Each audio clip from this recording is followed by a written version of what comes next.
bisa kita bayangkan dalam satu gedung. Polinya di situ, ruang rawat inapnya di situ, kamar operasinya di situ, cath lab-nya di situ, ICU, ICCU-nya di situ, dan yang terakhir rehab mediknya juga di situ.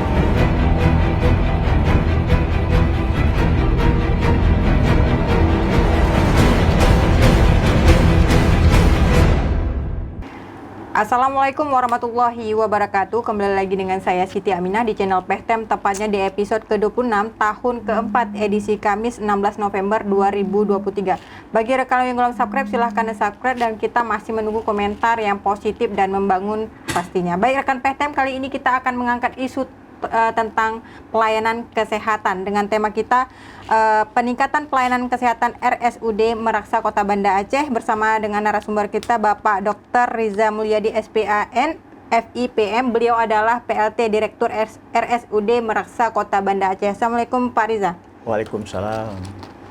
Apa kabarnya nih dokter? Alhamdulillah baik.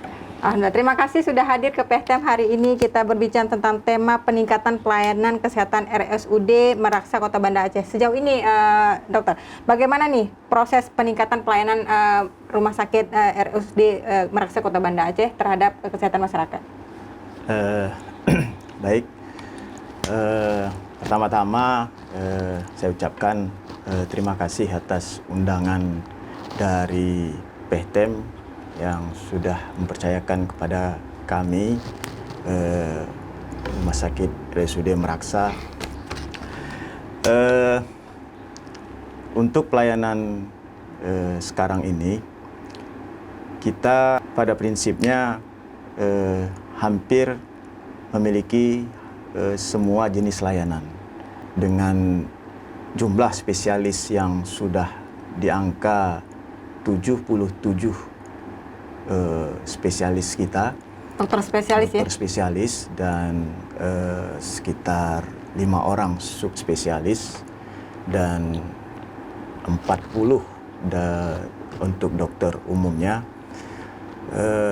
Hampir setiap pelayanan kita bisa lakukan di Rumah Sakit Meraksa. Artinya semua pasien ataupun semua pasien bisa berobat ke Rumah Sakit Meraksa? Tidak ada terkecuali nih, dok? Mungkin yang belum sampai ya adalah layanan seperti kemoterapi, kemudian juga operasi bedah jantung kita mungkin ya belum sampai ke situ. Tapi yang lain-lainnya, operasi bedah kepala, kemudian bedah torak, torakotomi, kemudian laparotomi, itu ya, sudah biasa kita lakukan di rumah sakit. Oke, tadi Anda sebutkan ada 77 dokter spesialis ya, keseluruhannya. Apakah memang ini mencukupi untuk petugas medis di rumah sakit Meraksa? Kalau secara jumlah dokter spesialis, saya pikir sudah sangat cukup ya. Kalau dibandingkan dengan rumah sakit daerah lainnya, ya kita sudah terbilang sangat-sangat luar biasa. Sangat cukup. Oke, untuk jumlah pasien ini yang paling banyak berbondong-bondong datang ke rumah sakit RSUD Meraksa ini seperti apa nih pasien-pasiennya nih dokter? Apakah memang banyak penyakit yang stroke, jantung dan sebagainya? Kita mungkin Anda bisa menjelaskan secara data nih, dokter? Ya, kalau trennya itu tetap penyakit jantung ya nomor 1. Kalau di data di 2022 itu dirawat jalan saja sudah mencapai angka 1.600 kunjungan tahun 2022. Sementara untuk 2023 ini malah sudah mencapai angka 3.000 hanya untuk sampai di bulan 9. Artinya setiap tahun semakin meningkat? Kalau kita lihat trennya sudah 2 kali lipat berarti. Itu untuk masyarakat Kota Banda Aceh saja atau memang ada bisa melayani pasien dari luar kota Banda Aceh nih, dokter? Ya. Posisi Rumah Sakit Meraksa kita ini kebetulan benar-benar berada di perbatasan antara Banda Aceh dan Aceh Besar. Di dua wilayah ini mungkin yang paling besar memberikan kontribusi pasien-pasien yang datang ke rumah sakit kita. Artinya tidak hanya pasien dari kota Banda Aceh, Benar, tapi bisa juga dari luar Banda Aceh dan Aceh Besar? Ya. Itu kalau misalnya dari luar Banda Aceh misalnya atau Aceh Besar ada selain misalnya dari wilayah Biren dan lain sebagainya, kabupaten lain? Biasanya kalau sudah dari luar dari Banda Aceh dan Biren itu biasanya pasiennya bukan rawat jalan lagi, tapi kemungkinan sebagai rawat inap. Jadi kunjungannya dia harus dirawat inap gitu. Oke. Untuk fasilitas nih dokter, apakah memang sudah cukup memadai misalnya di RSUD Meraksa? Baik, untuk fasilitas kita, tempat tidur kita siap di angka 330 bed. 330 bed dengan keterisian bed hampir sekitar 80% lah. 70-80% lah kisarannya. Artinya tercukupi dengan semua pasien? Masih ada. Masih tersisa? Masih ada tersisa. Oke, itu sudah 80% ya, dengan jumlah total misalnya banyak. Itu kan tadi jantung sudah 3.000. Kalau penyakit lainnya seperti apa nih dokter? Yang lain penyakit dalam, kemudian terutama lagi stroke, itu juga 5 besar dari pasien-pasien yang kita rawat di dalam rumah sakit. Kalau dokter sendiri ini spesialis apa? Oh ya, saya sebenarnya basic saya di anestesi.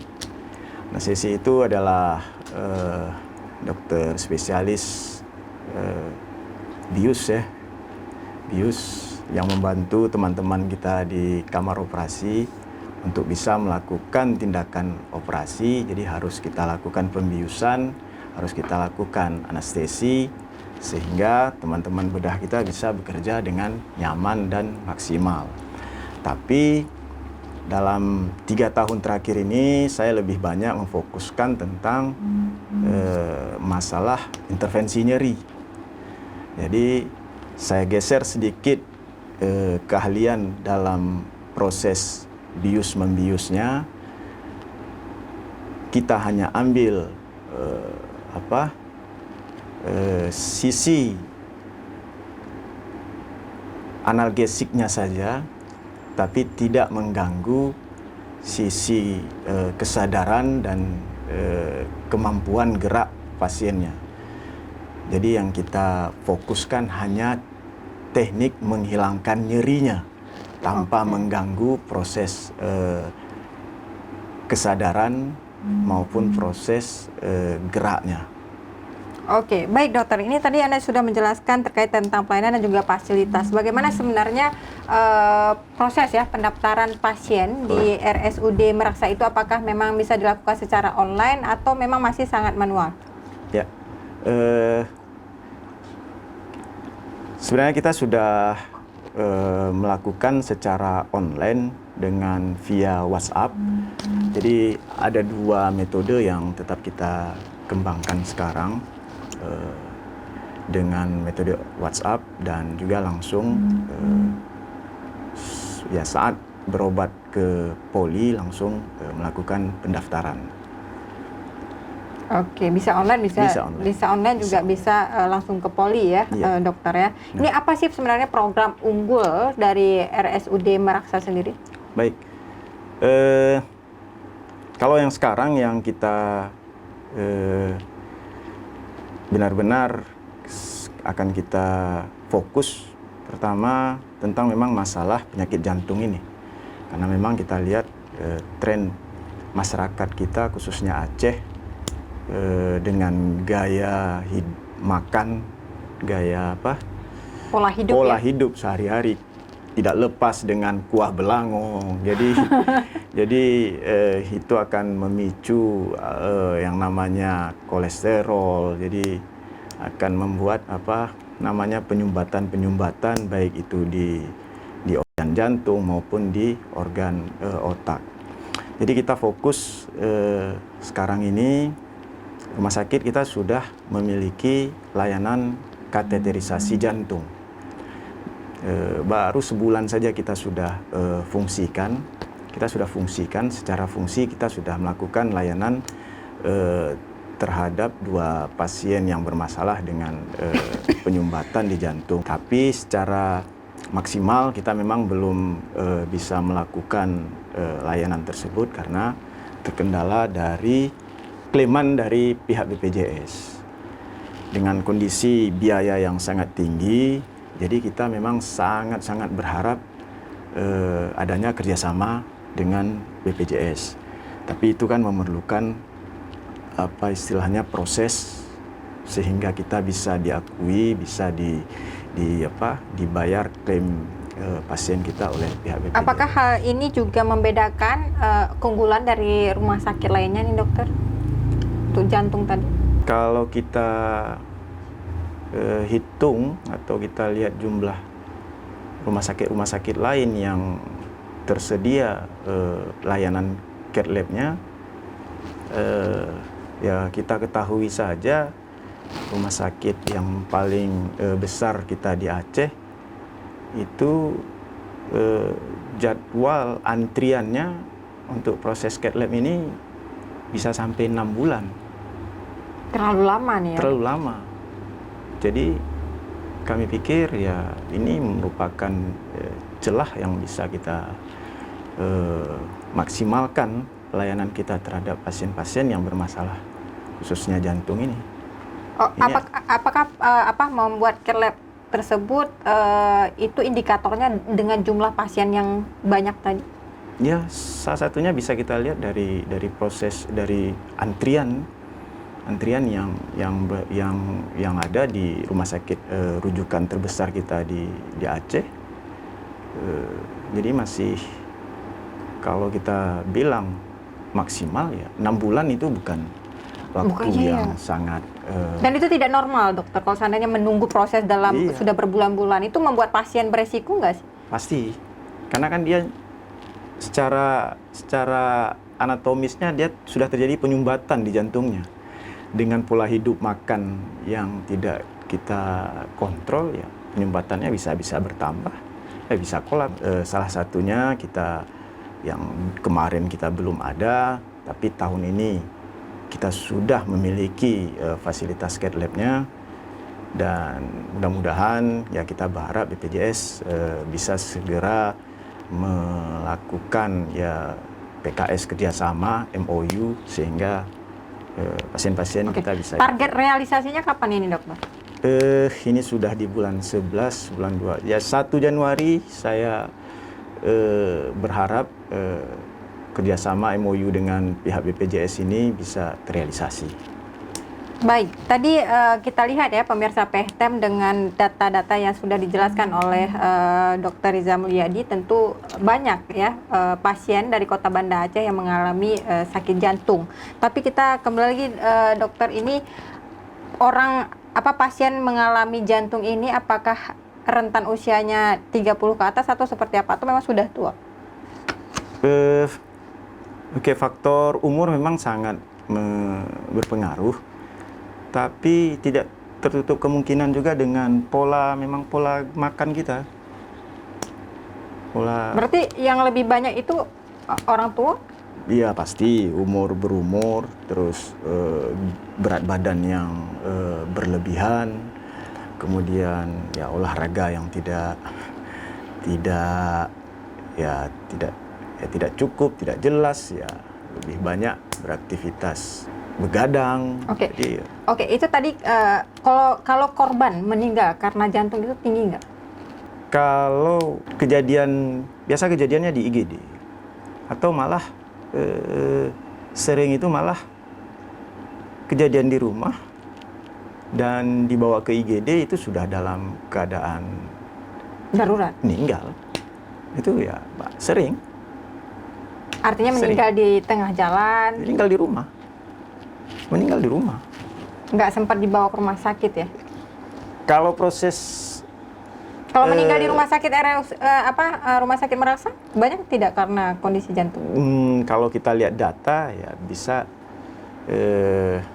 mungkin kalau pasien yang meninggal per bulan itu di rumah sakit kita rata-rata di angka 40 kasus lah. Ya paling tidak setengahnya kemungkinan dari paling besar ya penyakit jantung. Penyebab meninggalnya pasien-pasien memang tadi kalau misalnya Anda jelaskan hanya karena cat lab saja itu menunggu sampai 6 bulan, apakah itu menjadi faktor utama juga? Lama menunggu atau tidak ditangani secara serius nih dokter? Semua lengkap. Kalau kita lihat itu komplit. Karena yang namanya masalah jantung itu kan terjadinya penyumbatan pembuluh darahnya. Terjadi penyumbatan di dalam pembuluh darah jantungnya. Iya, maksud saya itu adalah proses pelayanan dari tenaga medisnya itu sendiri. Cepat tanggapnya seperti apa ketika ada pasien seperti itu? Kalau seandainya tadi Anda jelaskan ada harus ngantri lab sampai 6 bulan, ya wajar kalau banyak korban nih. Dalam 6 bulan itu pasien akan diberikan obat-obat oral medikamentosa untuk pengencer supaya sumbatan itu bisa lepas, bisa lebih lancar. Tapi gaya hidup, kemudian keteraturan pasien minum obat, siapa yang jamin? Tidak ada yang jamin kan? Kopi, semua ya, terutama ya, apalagi kita lebih ke garam, ya, pedas. Oke, dari proses pelayanan rumah sakit sendiri itu sudah maksimal tidak untuk semua jenis penyakit? Kita berusaha untuk memaksimalkan proses pelayanan kita, terutama di IGD ya, untuk meningkatkan pelayanan kita khususnya di wilayah di kondisi gawat darurat, kondisi pasien yang gawat darurat, kita sudah membuat yang namanya ruang resusitasi. Itu memang ruang resusitasi itu memang di wilayah spesialis anestesinya, jadi memang di wilayah saya.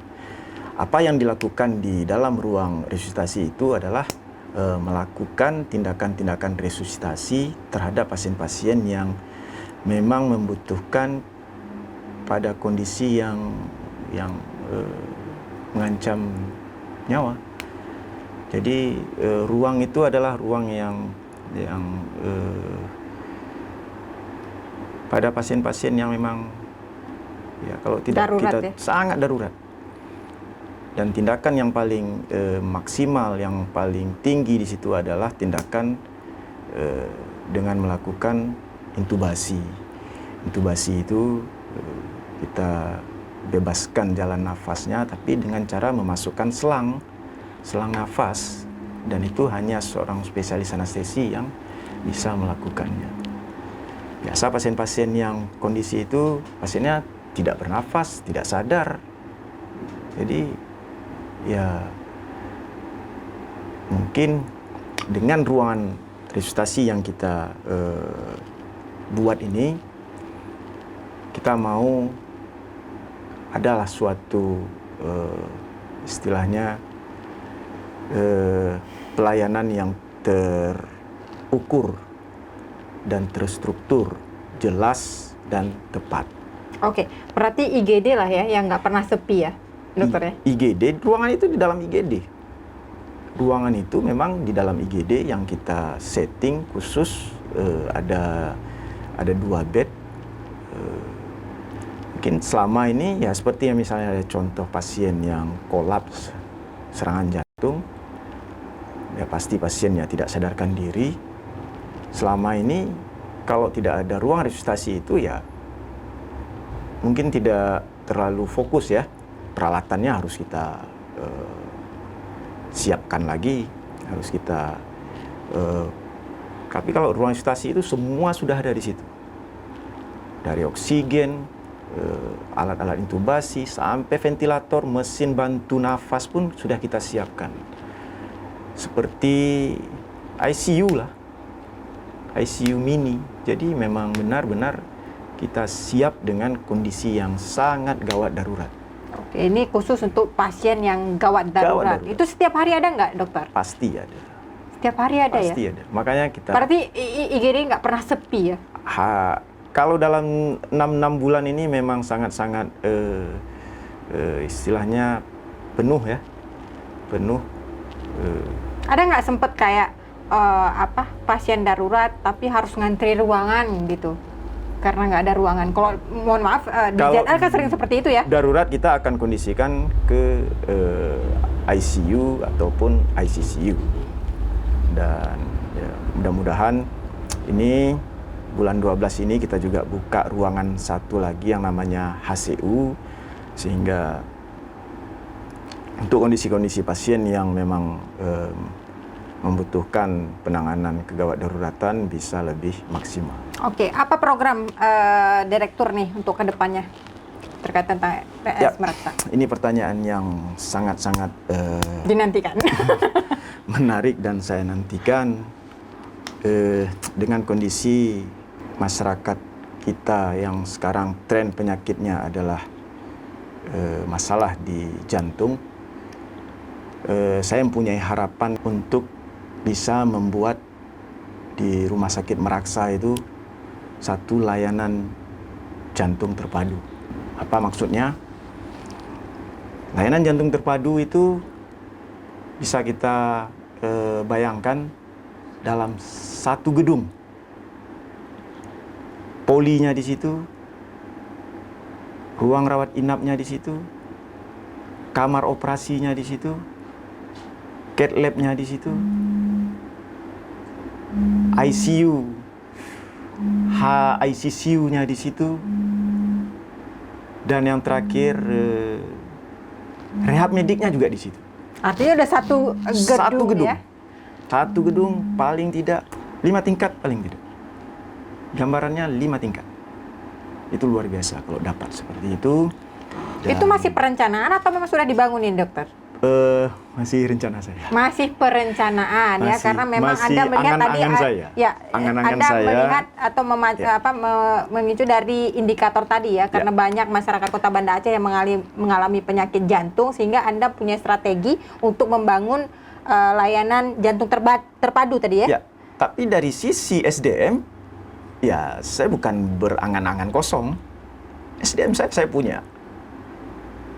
Dokter bedah kardio saya ada 5. Dokter bedah torak saya, kardiovaskuler saya ada 2. Dokter saraf saya ada 5. Anestesi saya ada 5. Itu rencana Anda. Tapi bukan ya rencana itu rencana Anda secara personal itu lagi berjalan. Mungkin permasalahannya adalah hanya kepada masalah bangunan gedung.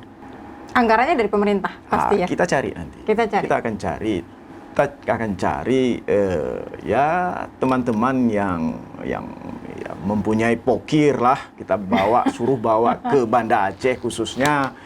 Ya gimana cara ya harus bisa memberikan manfaat kepada masyarakat Aceh pada umumnya. Harusnya seperti itu nih, dokter, karena memang itu menjadi layanan khusus ya, apalagi tadi dokter Rija sudah menjelaskan angka tertinggi pasiennya adalah gejala penyakit jantung. Karena kekurangan tadi fasilitas dan sebagainya, itu menjadi suatu program unggul. Yang Anda nantikan. Itu apakah itu hanya Anda sebagai PLT, nanti kalau udah nggak jadi PLT gimana? Ya. Masih lanjut? Itu kalau udah nggak jadi PLT udah gagal Guminah, nggak jadi deh, gitu nggak gitu ya? Ya doakan saja, mudah-mudahan ya pimpinan kita tahu mana yang ya bisa bekerja. Saya pikir itu saja. Baik, Dokter Rija, terima kasih atas penjelasan Anda ya, sangat rinci bagaimana peningkatan pelayanan kesehatan RSUD Meraksa Kota Banda Aceh. Artinya semua pelayanan Anda kecuali tadi cancer ya, cancer dan cancer kita lagi mempersiapkan. Kita bedah kansernya ada. Proses untuk persiapan kemoterapinya kita lagi berlangsung. Penyakit apa yang nggak ada, nggak bisa berobat di RS Meraksa? Semua ada? Untuk operasi-operasi khusus mungkin ya, Ya, itu yang kayak tadi saya bilang, operasi-operasi yang lebih ya jantung, kemudian untuk pasang-pasang apa ortopedi yang sub-subnya itu kita juga belum. Oke, artinya RS Meraksa akan meningkatkan ya fasilitas dan pasti. kualitas tentu yang lebih baik di masa akan datang.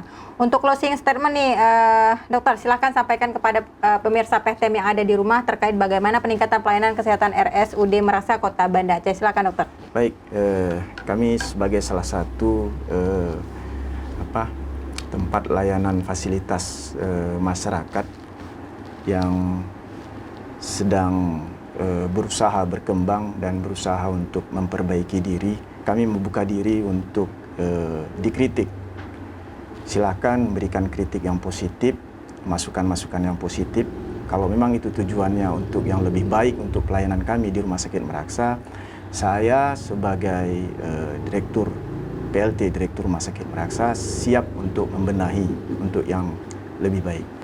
Baik, terima kasih dokter atas waktunya. Baik pemirsa PTM di rumah, dimanapun Anda berada, silahkan tonton podcast kita di setiap hari Senin dan Kamis pukul 10 pagi. Dan jangan lupa tekan lonceng untuk mendapatkan informasi terbaru, like, share, dan subscribe juga. Saya Siti Aminah mohon undur diri. Assalamualaikum warahmatullahi wabarakatuh.